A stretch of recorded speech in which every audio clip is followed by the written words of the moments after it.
the county as a practical option, let's delve into the legal issues that arose from this particular impeachment. Number one, having elected leaders, MCAs, vote to impeach another elected leader who's a governor.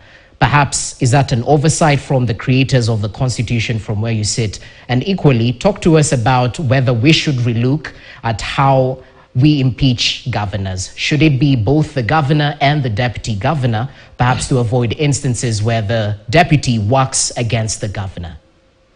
Thank you very much. I think to start with, I started my career as a lawyer, and then along the way I became a mediator. And I have come to love both, and especially mediation. Yeah. And I will tell you why. You see, sometimes when I started mediation, we used to come to family matters, and somebody would come and tell you, oh, my husband is coming home late, oh, there's insecurity, the neighbor's dog are very ferocious, they might bite him. And as a mediator who was beginning my job, I used to take that for it. But with experience, you get to learn, it's got nothing to do with insecurity or the neighbor's dogs or all the problems she's telling you.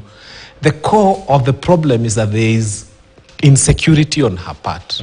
She's thinking, huyu mtu ametoka kwa dogo dogo, ametoka nyumba dogo, and so on and so forth.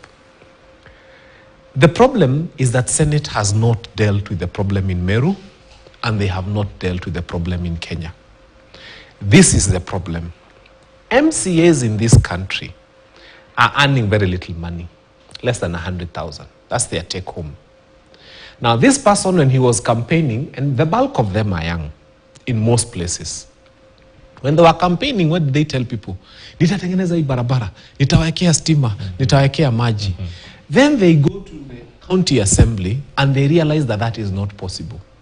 Because like in Meru, and I'm lucky, I hold the highest office in this country, the office of a citizen. You know, the ordinary citizen holds the highest office. You can ask anybody any question and nobody should ask you anything because you are the voter. So I'm in a very good place. All right. And so when we speak to the fellow holders of the highest office in this country, who are the citizens, they tell you, this MCA, there's one who has been roaming around with his payslip. Ukimwomba 100 anakuambia angalia payslip yangu, it's 89,000. I don't have money. It's not even enough for me and my wife. The governor of Meru was allocated, I think, 14 billion, which she's trying to control on her own and to come and launch development projects in every ward. These MCAs, it's 1 year down the line and they are being told, hatutakuchagua tena. The problem here is got nothing to do with the governor performing or not performing. It has got nothing to do with her not having the support of the ground. She probably does have a lot of support. It doesn't even have a lot to do with what you are seeing the men doing there and all that behavior of man becoming a patriarchal society.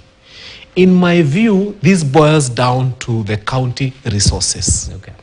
And how these county resources are allocated. And the fact that MCAs are voting, you know, it's like a bank teller. Unahesabu pesa, parrrr. By the end of the day, you know how much your salary is. So today you counted 14 million, 15 million.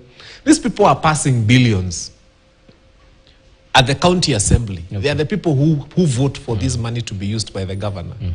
But the governor, in implementation of projects, is probably not considering them or not allocating them any money whatsoever so that they can be able to develop their own wards. All right. And I think it's a high time now the governor of Meru decided to manage the politics of her county. That's why mediation is important. What happened in Meru will happen in other counties. And the reason it will happen is because MCAs are trying to fight for their own survival. They are trying to fight for the next election. And most of them are young and there's nothing else they can do other than come and say, I promised this road and I have delivered this road. Now, having said that, there's also one thing I want to tell you about the same issue. The constitutional provision that the governor succeeds the deputy governor succeeds the government, in my view, is a bad constitutional provision because they were elected on a joint ticket, even the president and the deputy. Okay, for the presidency it will be bad because then having a national election will be very tricky. But forever, parliament is having problem with president. but they don't resort to impeaching the president. The provision is there. In fact, when was the last time you had Parliament even considering impeaching the president? Okay. Because they know that for the nation, it's not a very good thing. It's not the best thing to do. This person was elected by a majority of Kenyans. Coming as Parliament 290 members and trying to get 2/3 majority and impeaching the president is not the best idea. And MCAs also on their part have to learn from Parliament that it's not every day Parliament wakes and decides we have a problem with the president, we impeach him. We have a problem with the president. By now, President Ruto would have survived 2 impeachment motions if we were to go by the example of the MCAs. So I think MCAs need to style up. They need to realize that that is a provision that should come as a last resort, really. Right. There are better ways of handling problems at the county, and Kawira Mwangaza must manage the politics in her county. And she has a problem because when she goes back home, she's going back to that acerbic working environment. And she has to find a way. In fact, in my view, she should not have gotten to Senate. She should have found a way to manage the politics at home. So I guess the obvious question is, how do you manage politics? Mind you, you're an independent